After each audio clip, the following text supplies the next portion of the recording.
Hi, hello, welcome back once again to Ask Your Friend series under the Simplified Parenting and Emotionally Healthy Child podcast show from Mommy Show Musings. Today, let us discuss one most oft repeated complaint from all the parents. Whenever you ask your child to do something, what is the typical response you can expect from a young child as old as 4 years or till the teenager? Okay, I'll do it after 5 minutes. 5 minutes, mom. 5 minutes, dad. Typical responses, isn't it? Wherever you go, to whichever friend's place you go, you keep hearing the same response from all the kids across all households.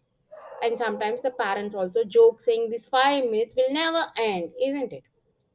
But now let us think about ourselves first. You come back from your work and sit down in a couch to relax for some time. And you typically, how do you relax? You take your mobile, start scrolling through WhatsApp or watch Instagram Reels or YouTube Shorts. And at that point of time, if suppose somebody interrupts you, be it your own kid or another adult in the house, you would say, "Okay, let me finish this reel and come, or let me finish this WhatsApp forward and come," isn't it? Okay, okay, I get you. You are not the person who would like to browse Instagram reels or WhatsApp forwards as soon as you come back from your work. You might be seriously working or you might just do some other work. But even when you're working in the house, if suppose somebody calls you, you would also say, "Let me finish this work and come." Or you will be thinking of only finishing that work at that point of time, isn't it? Of course, you're not using the typical response of your kid saying 5 minutes mom, 5 minutes dad, because you're not talking to your mom or dad, isn't it? But you would also say the same thing. When for us as adults, the transition itself is difficult and we get irritated if somebody disturbs us when we're doing some work very seriously. How can we expect the transitions to flow smoothly for the kids who are still emotionally and psychologically developing? Their brain is still developing and they're not still able to learning the process of identifying and managing their emotions. And don't you think it's difficult for them to tide over all the transitions easily? Yes. So that is the reason why they use the word 5 minutes, 5 minutes for a very typical transition we ask the kids to follow through. I hope you now understand the real reason why kids say 5 minutes. Now, getting to the point of how to avoid this 5 minute syndrome, how to avoid this typical response from your kids. So the solution is actually simple, my dear friends. It's as to how we handle our questions or how we direct our questions towards the kids. If we get down to their eye level and talk to them in by locking our eyes with their eyes, then they will get the importance of that particular transition and that they have to basically stop doing whatever they're doing. And for small kids, younger kids like 4 to 5 year old kids, they do need visual alarms. If it's in the house, yes, you can show them, point them to the watch on the wall, or clock on the wall, or clock on the computer, or the TV, or whatever it is. But if you're outside, how can you set the visual alarms? That's when we need to use our parenting smart techniques, saying that okay, you can go through this swing for 5 times, or you can go through this slide for a couple of times. I mean, definite to number for 3 times, or you can go around this park for 2 rounds or something like that.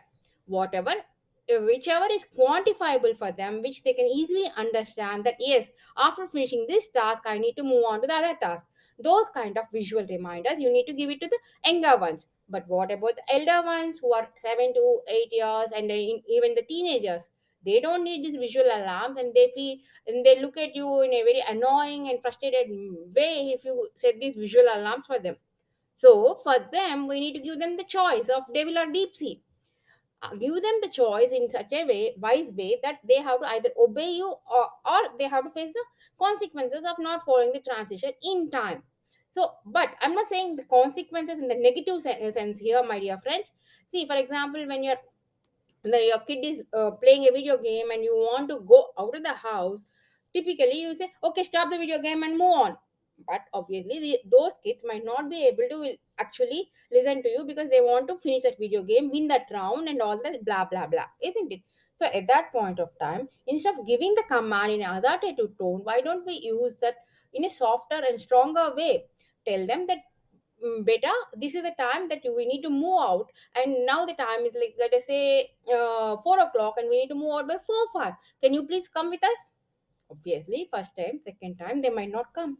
And then you say, if you are not coming by 4:05, I'm going to shut down the computer, or I'm going to shut down the PlayStation, something like that. Or else, for the teenagers, you cannot definitely tell that. So you can need to tell them, and then you will be left alone in the house with no gadgets for that whatever your outing period is. Obviously, the teenagers will not like to stay at home without any gadgets. They would like to stay at home with gadgets because parents are off their backs. But no, you need to give them that, this thing, they have to stay with all alone, managing their dinner or whatever it is, lunch on their own, but without any help of gadgets or friends. Then they understand that yes, they need to go out along with you guys.